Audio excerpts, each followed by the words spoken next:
tal, chicos? Espero se encuentren bien. En este video vamos a abordar un tema correspondiente a la carga eléctrica dentro de un campo magnético. Para empezar, yo tengo un protón que inicialmente tiene una cantidad de momento que se propaga sobre el eje X, que es de 4 por 10 a la 4 metros sobre segundo. Y repentinamente, bueno, después de viajar un rato sobre el eje X, repentinamente se activa un campo magnético alrededor de él. Ese campo magnético es uniforme.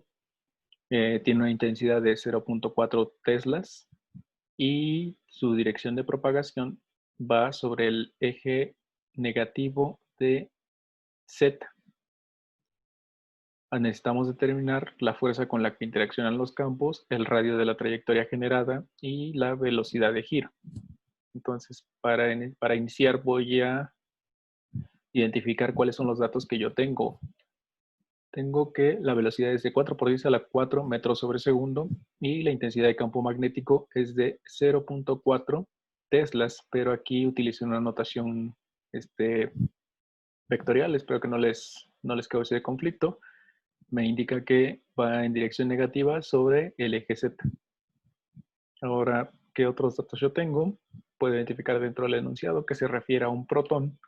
Por lo tanto, yo puedo identificar las constantes de este protón como son la masa y la cantidad de carga.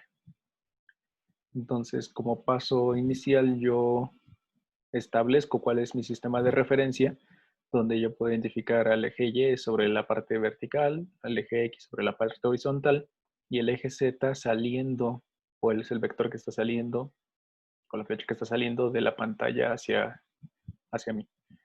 Entonces, procedo a marcar la carga y su dirección de propagación sobre este plano. Como paso siguiente, voy a hacer el análisis en otra hoja nueva para verlo un poco mejor.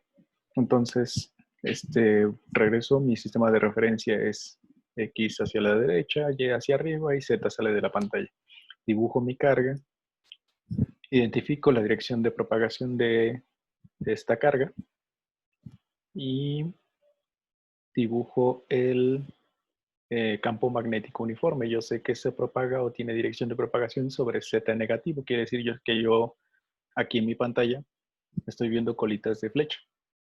Entonces, si se dan cuenta, tenemos un ángulo recto correspondiente con, bueno, un ángulo recto entre el vector de velocidad con respecto al campo magnético uniforme o las líneas de campo magnético. Entonces, yo necesito identificar cuál es la fuerza o en qué dirección se va a empezar a mover esta carga.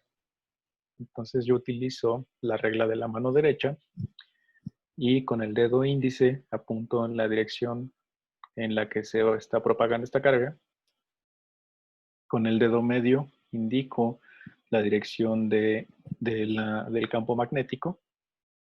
En este caso apunto con el dedo medio hacia la pantalla y el dedo gordo me indica o tiene una orientación hacia arriba, lo que me indica que esta carga, debido a su movimiento, va a generar un campo magnético que va a interaccionar con el campo magnético externo o uniforme que yo tengo aquí y va a generar un jalón, un primer jalón en esta parte.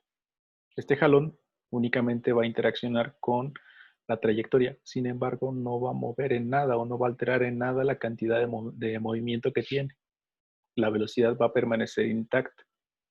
Por lo tanto, durante su traslado o durante su movimiento, esta partícula va a mover su trayectoria, de tal forma que si la vemos por acá, va a llevar una trayectoria más o menos de este tipo. Si seguimos su trayectoria, esto va a seguir jalando de forma perpendicular a la dirección de propagación. Vamos a ver algo de este tipo en esta parte.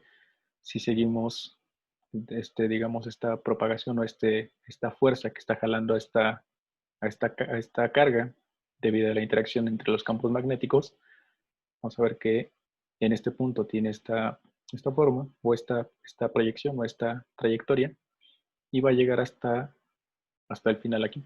Entonces podemos identificar esta trayectoria totalmente circular y con una velocidad constante.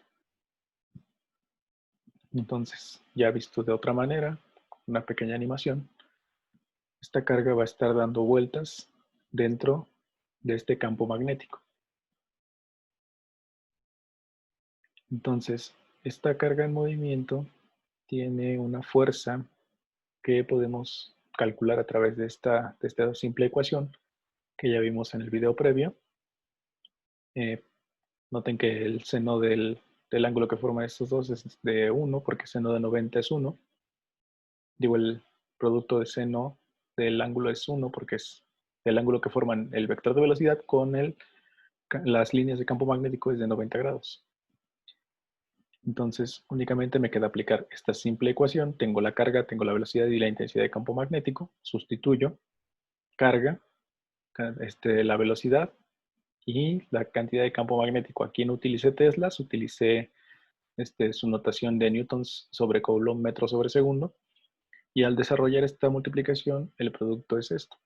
Noten que metro sobre segundo que multiplica contra metro sobre segundo que divide se van. Coulombs que multiplican contra coulombs que dividen también se van y únicamente me quedan newtons. Con eso ya tengo el primer inciso resuelto.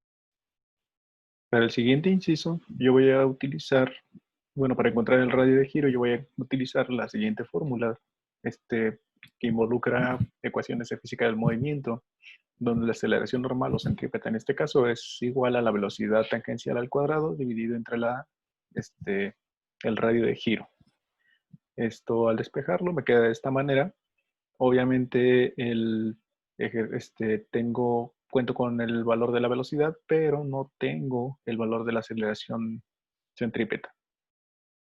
Esta forma, o este radio se puede calcular a través de otra ecuación que vimos en el video previo, pero para este caso me gustaría ejercitar un poco la solución de la aceleración centrípeta, o encontrar la aceleración centrípeta en todo caso. Entonces, tengo que la aceleración es igual a la cantidad de carga multiplicada por la velocidad por la cantidad de la intensidad de campo magnético dividido entre la masa. Esto, si se dan cuenta, es igual a la fuerza que acabamos de calcular y todo esto lo tengo que dividir entre la masa. Sustituyendo los términos conocidos, únicamente me queda realizar esta pequeña operación. Aquí una disculpa, se me pasó poner la unidad de kilogramos y los newtons son unidades de kilogramos metros sobre segundos al cuadrado, que divididos contra kilogramos se van y únicamente me quedan metros sobre segundos al cuadrado. Al resolver, ya tengo la aceleración centrípeta o aceleración normal y únicamente me queda integrarlo a la ecuación del radio de giro. Entonces sustituyo la velocidad, la elevo al cuadrado, la divido entre la aceleración que acabo de resolver y únicamente me queda operar, a lo cual me quedaban el valor de 1.046 por 10 a la menos 3 metros, que es 1.046 milímetros, el radio de giro para un protón dentro de un campo magnético de 0.4 teslas. Ya con esto queda resuelto el siguiente inciso, que es el radio de giro. Y ahora pasamos a resolver la velocidad angular o la velocidad de giro. Para eso también recurro a mis ecuaciones de física del movimiento, que me dicen que la velocidad angular es igual a la velocidad tangencial dividida entre el radio de giro.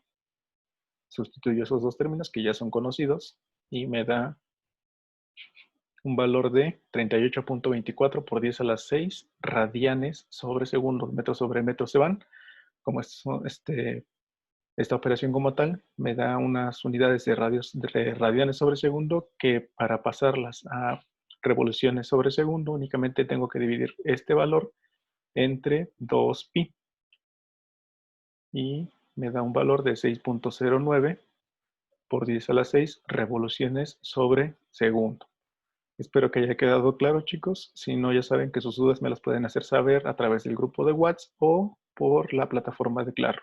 Muchas gracias por su atención.